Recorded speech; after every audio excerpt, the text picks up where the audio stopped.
Dans le dernier épisode, on quittait la tumultueuse capitale indienne en bus pour nous rendre dans la demeure des neiges éternelles, l'Himalaya. Nous te retrouvons 10 heures plus tard pour commencer notre périple en autostop jusqu'à l'extrême nord indien, le Ladakh. T'as dormi? Non. On dort rarement bien dans les bus. On s'est réveillé avec des paysages de fou. Là, on va arriver à Manali et on n'a aucun plan. Notre carte SIM ne marche pas. On sait pas ce qu'on fait.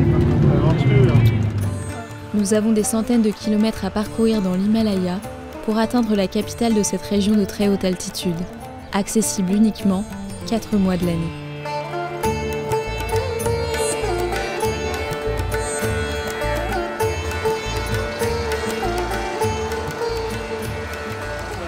Alors, on est descendu à Kulu. Le village, il est trop beau. Il y a plein de maisons, c'est multicolore, franchement, c'est trop joli. Et il y a plein de drapeaux de prière aussi qui sont accrochés partout. J'adore. Kulu est un village coloré qui s'étend sur le flanc des montagnes, nourri par la rivière Sarvari. Sur ses rives se tiennent de nombreuses habitations de fortune. Les habitants s'y lavent, y font la vaisselle ou encore leur lessive. L'Himachal Pradesh est une grande jungle montagneuse, 2 fois plus grande que la Belgique, et peuplée par 8 millions d'Indiens.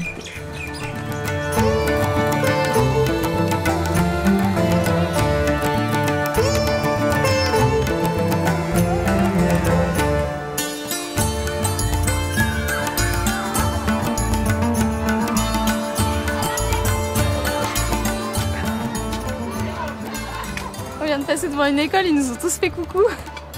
On les voyait tous par les fenêtres, ils sont tous sortis d'un coup.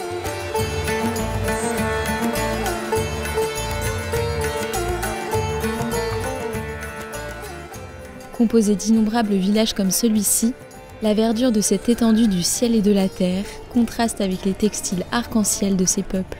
Cet État de l'Inde s'est imposé comme une plateforme industrielle du textile. Sa réputation a été tissée par ses tisserands hautement qualifiés.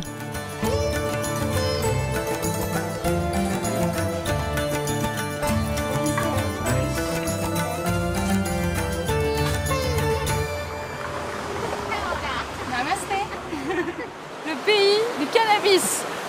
Partout, c'est incroyable. Ça remplace les orties. C'est plus agréable sur les jambes, je trouve. Ouais. Je crois que quand les gens se font piquer ou qu'ils ont mal, ils se frottent avec et apparemment ça leur fait du bien. Mais c'est avant tout médical. Hein. Il y en a ça. Des hectares. Donc le plan, c'est de faire du stop pour se rendre à Manali. En fait, le truc, c'est que si on y va en voiture, c'est 2 heures de route. Si on y va en bus, c'est 4 heures. Allez, on va essayer ça. Alors cette session d'autostop? Oh bah c'était rapide. On a arrêté 3 voitures. Et après, là, il y a ce monsieur qui s'est arrêté et qui nous a dit de monter. Where are you from? From France. And you live here? Yes, I'm a mountain. My work is driving, one day hiking, trekking. Nous traversons cette région par des routes étroites dans la vallée de Kulu. Le chemin est encore long, il nous reste 500 km à parcourir. Aujourd'hui, nous irons jusqu'à Manali, à 40 km d'ici, à bord de 2 voitures.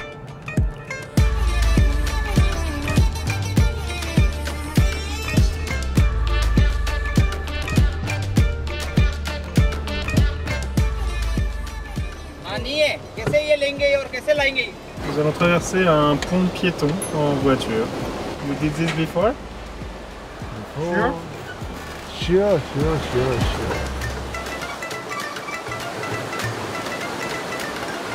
Il y a le pont qui tremble dans tous les sens.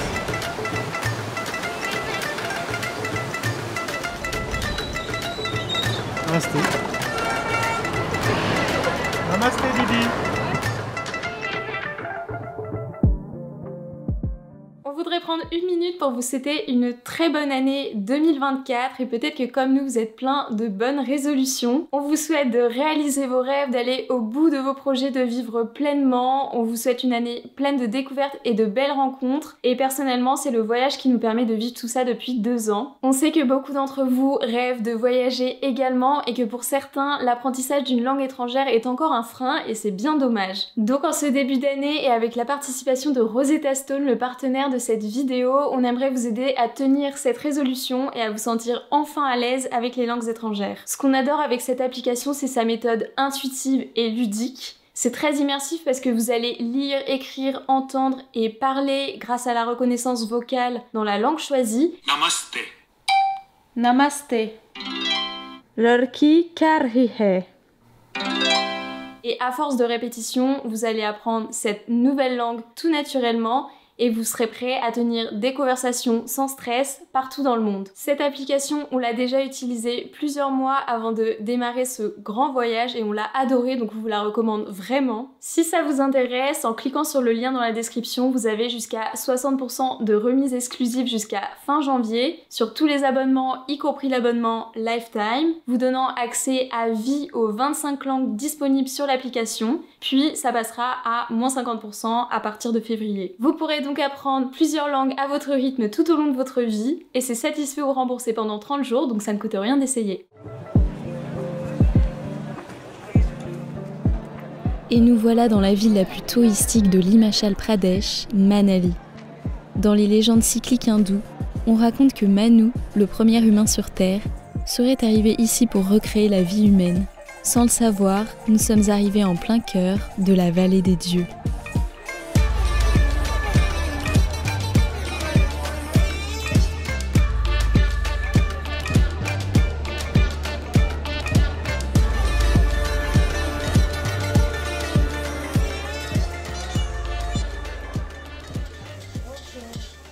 On est à Manali, à 2000 mètres d'altitude. Pour l'instant, on en prend plein les yeux. C'est une place qui est très touristique comparée au Ladakh. C'est essentiellement des touristes indiens qui viennent de toute l'Inde et qui se rendent ici parce que c'est le meilleur moment de l'année pour s'y rendre. On voit plein de personnes de différentes parties de l'Inde. On a vu des moines, on a vu des personnes de l'Inde du sud, de l'extrême sud. Nice to meet you. Namaste. You speak English? Yes. You're from Ladakh? No. We are together. And do you know when Dalai Lama will come in Ladakh? Next month, 22. 21, the teaching will be started. Nice to meet you. Et donc c'est hyper intéressant parce qu'il y a une grande diversité culturelle. Et là il y a une surprise qui nous attend parce qu'on avait prévu d'aller au Ladakh et on a aperçu hier en voiture des montagnes qui font que 4000 mètres et elles sont toutes enneigées. On a plusieurs treks qui sont prévus à plus de 5000 mètres d'altitude. Donc je pense que ça va être drôle ou pas, mais on a vraiment hâte d'être dans les montagnes. On va s'acclimater, on va d'abord aller à 3000, dormir de nuit, aller à 4000.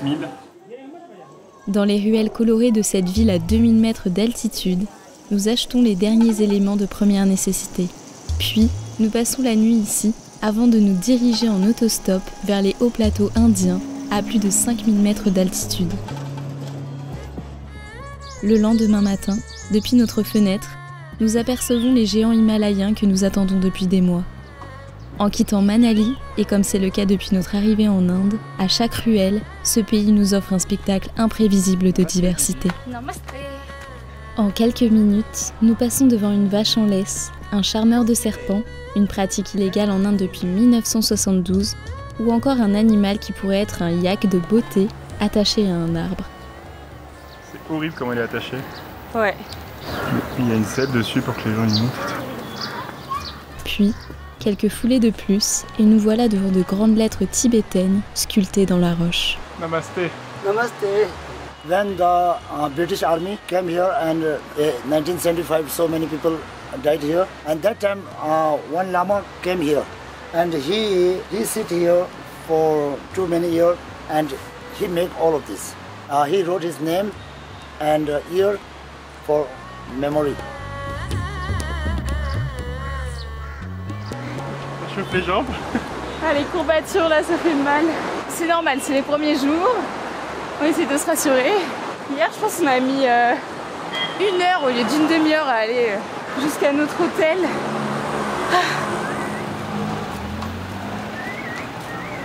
C'est pas évident de faire l'autostop parce qu'il y a plein de gens qui s'improvisent taxi. You not take the bus, bro. You think? It's not so far.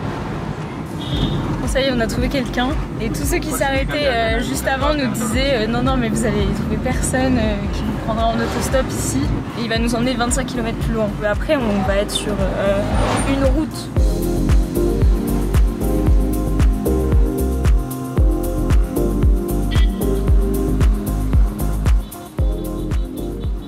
Nous sommes au nord de l'Himachal Pradesh et déjà, on aperçoit de nombreux drapeaux multicolores. L'influence du bouddhisme tibétain se dessine, on a hâte.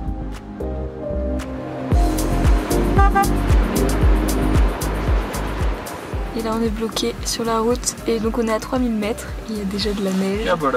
Tant te dire qu'on n'est pas rassuré pour la suite des événements.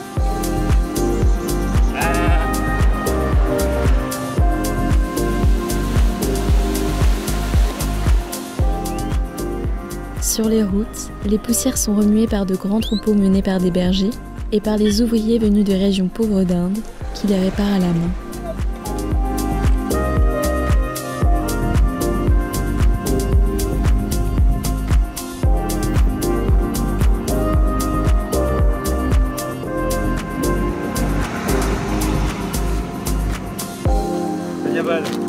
Namasté.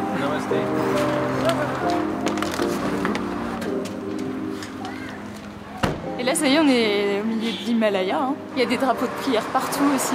J'adore.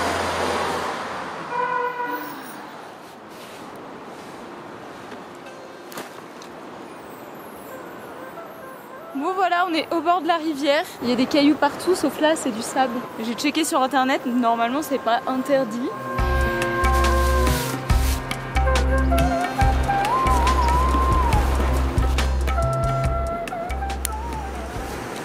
Première nuit en tente, on a dormi 9 heures. Non mais il faut qu'on s'habitue au poids des sacs, c'est la première fois qu'on a des sacs aussi lourds. On s'est tellement dit, on part de 45 degrés du Moyen-Orient à arriver à des températures négatives qu'on a pris plein de trucs. Léna elle a pris sa mouton là, énorme.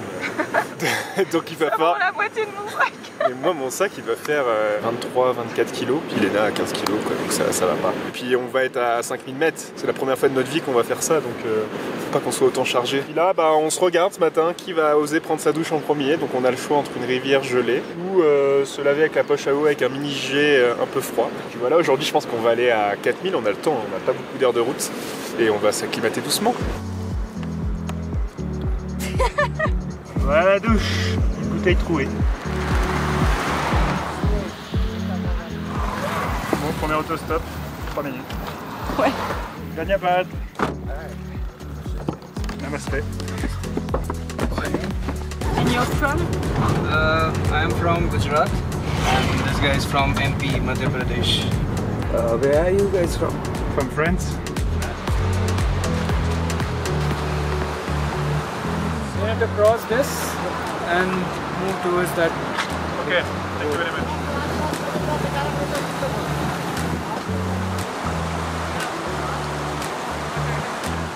Voilà, il y a un passage un peu chaud. Tous les passagers doivent sortir des voitures. Puis il y a des petites voitures voilà, qui sont pas 4x4 ou quoi, qui ont du mal à passer. Là, ça patine et tout. Et nous, on a dû traverser à pied. Après quelques heures, nous sommes à présent à plus de 4500 mètres d'altitude, où sur les bords des routes, il y a parfois jusqu'à 2 mètres de neige. Voilà, bientôt à 5000 mètres d'altitude, sur le deuxième col le plus haut du monde, en voiture, 4850 mètres. Plus haut que le Mont Blanc. Il faut pas qu'on reste trop longtemps parce qu'on est à 5000 mètres, on y allait d'un coup là. Bon, on est tombé sur des mecs super cool, là, comme d'hab. De toute façon, les gens qui prennent un autostop, ils sont trop cool. Hein, et là, ils font du frisbee à 5000 mètres. Et nous, on est en short. La plupart des voitures s'arrêtent là. Les Indiens viennent jusqu'ici parfois en tenue de ski pour simplement toucher de la neige et ressentir l'altitude. De notre côté, on ne traîne pas trop et on poursuit notre route qui se complique de plus en plus. On essaye de passer le deuxième plus haut col du monde en voiture et il y avait un bouchon tout à l'heure, on comprend pourquoi. Il y a des pierres qui sont tombées en plein milieu de la route. Donc voilà, il y a un petit chantier de réparation qui est en cours.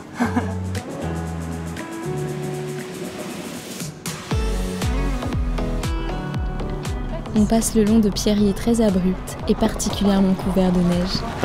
Ça va tomber à tout moment ça. Ces ouvriers passeront les 4 prochains mois à déblayer ces routes qui se transforment peu à peu en pistes.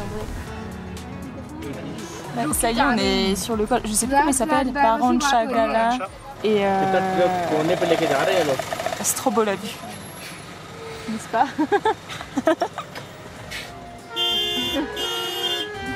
Calme. Par contre, s'il n'y a personne qui fait la circulation, les gens ils se laissent pas passer. Hein. Il y a un camion qui ne pas sur l'écran.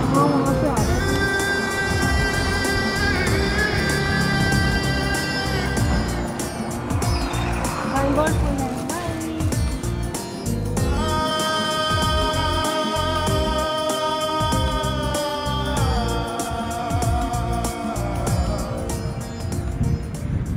vient d'arriver à l'entrée de Sarchou. C'était notre village d'objectifs pour aujourd'hui. Sauf que là on est juste en face d'un camping et il n'y a nulle part où acheter à manger et on n'a plus rien à manger. Faut qu'on fasse 8 km pour rejoindre les commerces. Donc on va faire du stop, c'est pas le problème. Le seul problème c'est qu'il n'y a plus de voitures.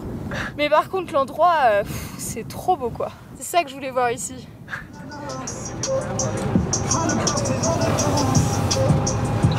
C'est spacieux hein.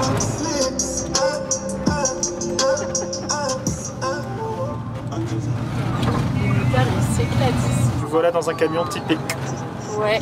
Léna a failli mourir. J'ai fait la porte est ouverte.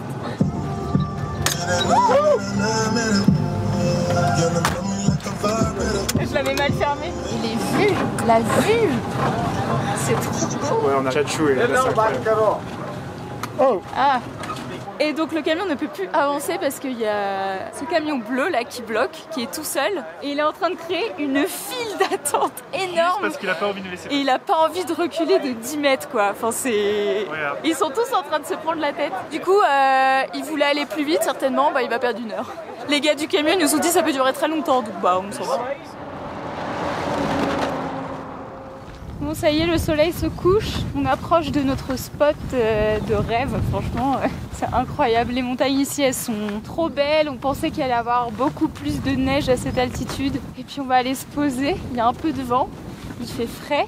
On espère ne pas avoir de mal de montagne cette nuit. On est parti à 3200 mètres aujourd'hui, on est monté à 4009 et là on redescend à 4002. En cas de problème on est équipé, tu vois, on a de l'eau, on a du Diamox. On a acheté une grosse bonbonne d'oxygène et pour l'instant ça va, on n'a pas mal au crâne.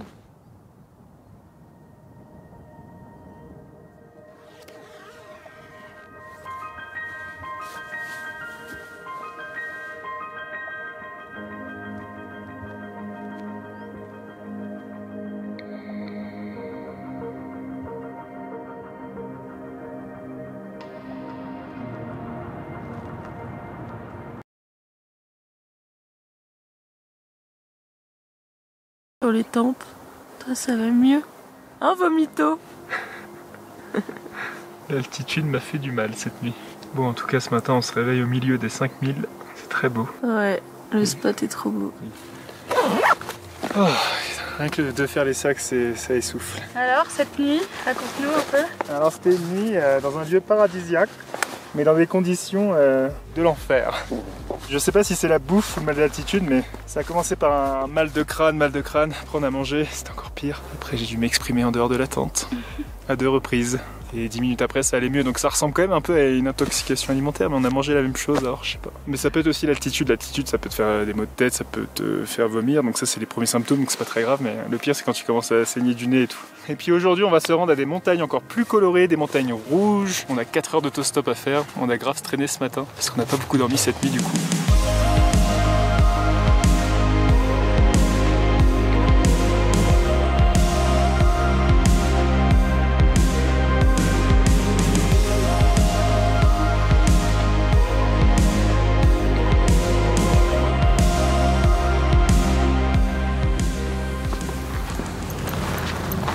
Ça va ?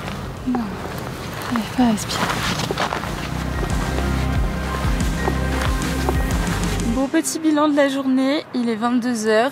On sait juste qu'il y a une rivière et 2 montagnes autour de nous, mais on est à côté d'un village, donc ce sera la surprise demain, en espérant que personne ne vienne nous déloger pendant la nuit. Putain, la journée... Et là, la première erreur, c'était de monter dans un camion. Le gars, il nous avait dit qu'1 heure plus tard, il nous déposait dans un endroit où il y avait des petits restaurants et tout. En fait, ça a mis 2 heures. On vient de trouver un camionneur qui va jusqu'à Lay, mais qui s'arrête dans 1 heure pour manger, donc on descendra en même temps. Parce qu'on doit racheter un petit peu à manger, nous aussi. Trouver de l'eau, on n'a pas d'eau. On a trop soif. Et encore une fois, on a attendu 10 minutes. Hein.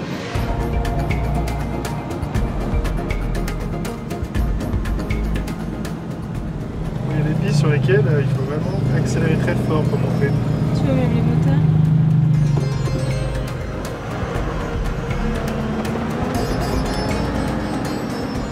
cette nuit, on dormait dans l'Himachal Pradesh et en fait, on a vu hier que de l'autre côté de la rivière, c'était le Ladakh. Donc ça y est, là maintenant, on est dans le Ladakh. Et il y a moins de neige, on dirait, ce qui est plutôt rassurant. Prête à affronter l'Himalaya? Je sais pas. Les routes deviennent de plus en plus dangereuses, alors les chauffeurs roulent avec prudence. Quotidien des routiers en montagne. Ouais, c'est dangereux. Hein.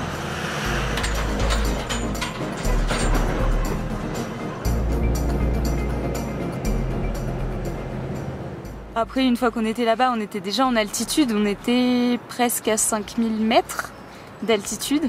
On a mangé et ensuite on a galéré à trouver une voiture, il n'y avait que des camions qui s'arrêtaient. Oh, t'as mal au crâne, toi. Ah, on est essoufflé, on est à 4800 mètres. Faites-nous sortir d'ici. Explique-nous, c'est quoi cette petite yourte à 4800 mètres? C'est un petit camp, il y a des toilettes, il y a des restos, il y a de quoi se ravitailler. Et franchement, ça nous sauve. Tout le monde s'arrête pour manger et personne ne repart. Ouais. On est à 4008, tout va bien. Non, tout va pas bien. On savait pas que les camions indiens, ils étaient stylés comme ça. Il y a des pompons partout, moustaches, ils peignent des dessins sur les côtés, c'est tout peint à la main. Et c'est une voiture là. On oublie.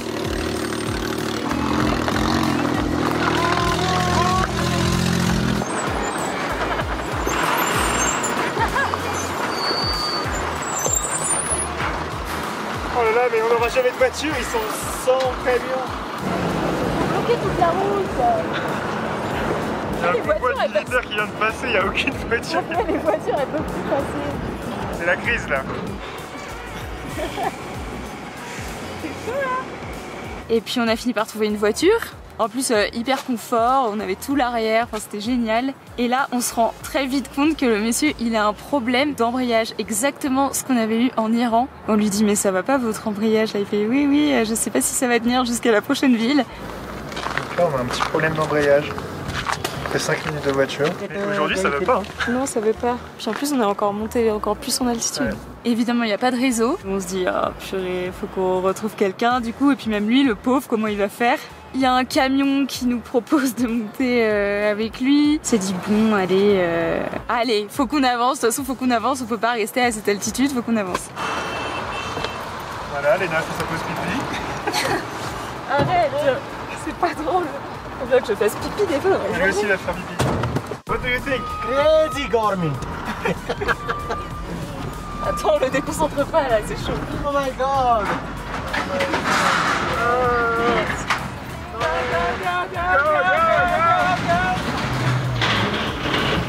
C'est la route de l'enfer. Et grosse erreur, encore une fois, c'était le camion le plus lent de tous les camions du Ladakh. Un vieux camion qui transporte des briques. Et au bout de 10 minutes, je me rends compte que j'ai oublié mon téléphone dans la voiture qui était en panne parce qu'on l'avait mis à charger. Du coup, je reste dans le camion. Jérémy, le camionneur, il fout du stop vite fait. Hop, il rentre dans une voiture. Ils redescendent. Ensuite, vous avez galéré à remonter parce que personne ne voulait vous prendre en stop. Et bah ensuite, on continue avec le camionneur de briques. Nous l'appelons Brickman. Très sympa, hein, le monsieur. Franchement, trop sympa. Mais c'était horrible parce que la route, elle était déglinguée, vraiment. Et ça faisait déjà un moment qu'on était en altitude. Moi, je commençais à avoir de plus en plus mal à la tête. Et à chaque fois qu'on se prenait un trou, on se cognait dans la porte et tout. Jérémy, il me tenait comme ça. Et ouais, ça a duré pendant des heures. Et après, c'était un long moment sans aucun village. C'était que désert. Du coup, on n'osait pas descendre. En plus, on n'avait pas trop d'eau, pas trop de nourriture. Du coup, au premier village, on lui a dit ok, on descend. J'espère qu'il y a une voiture qui va arriver. Non, je pense pas. C'est-à-dire qu'on va dormir à 4008. On a pris des camions aujourd'hui, on a merdé. En plus, on avait dit pas de camion. Et qu'est-ce qu'on a fait? On a pris des camions. Et on a pris le camion le plus lent, qui se faisait doubler par tous les autres camions en plus. Il y a un camion qui arrive. On le prend. Il faut qu'on descende. Hein, il faut qu'on descende. On peut avoir grave mal au crâne. Gros mal de tête pour moi. Vraiment, j'arrivais déjà plus à tourner la tête et tout. Du coup, on fait du stop, ça marche pas. Il y a des camions qui s'arrêtent, mais on n'a pas confiance parce que on le sent pas. Et là, je vois un petit taxi qui arrive au loin. Du coup, il a demandé bon, c'est combien à la course. Et franchement, il a été trop sympa. Il a pas abusé sur le prix. Ça nous a coûté 10 € en tout pour 2 heures de route de montagne. Mais là aussi, c'était horrible, la route déglinguée. Je ne peux plus bouger la tête. J'essaie de penser à autre chose, mais ils ont tellement mal. Et en plus dans les pistes, à chaque nid de poule, ça fait mal. C'est plus agréable que les camions. Ouais. On est remonté jusqu'à 5300 mètres d'altitude. Mon mal de tête c'était de pire en pire. Vu que c'était un petit véhicule, il y allait un peu plus fort que le camion aussi, donc franchement trop dur. Et par contre c'est incroyable quand tu redescends, donc là on est à 4000. J'ai plus mal à la tête quoi, et ça fait un bien fou. C'était horrible. Du coup, on a atteint notre objectif de la journée. Attends, les péripéties en autostop, je te jure. Ah! Bonne nuit. Bonne nuit. Dès demain, tout cela deviendra un souvenir. Mais demain, c'est aussi la poursuite de ce grand rêve qui n'oublie jamais de nourrir celui qui décide de le vivre. Très bien dormi, on s'est réveillé sous la pluie. Ça s'est arrêté vers 10h. Donc objectif aujourd'hui, nous nous rendons à Leh, la capitale du Ladakh. Au bout de chaque aventure, cette question revient inévitablement. Qu'est-ce qui nous attend de l'autre côté? Et je crois qu'il n'y a qu'un seul moyen de le savoir.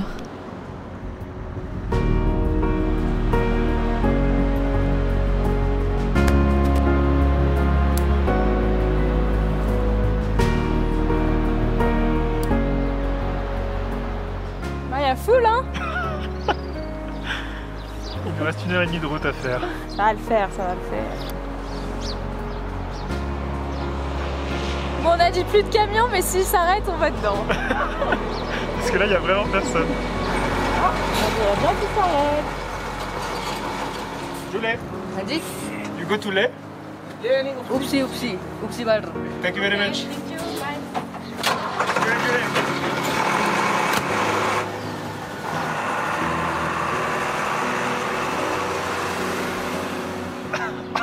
C'est horrible ces camions, ça. Ouais, ça fait de la fumée noire.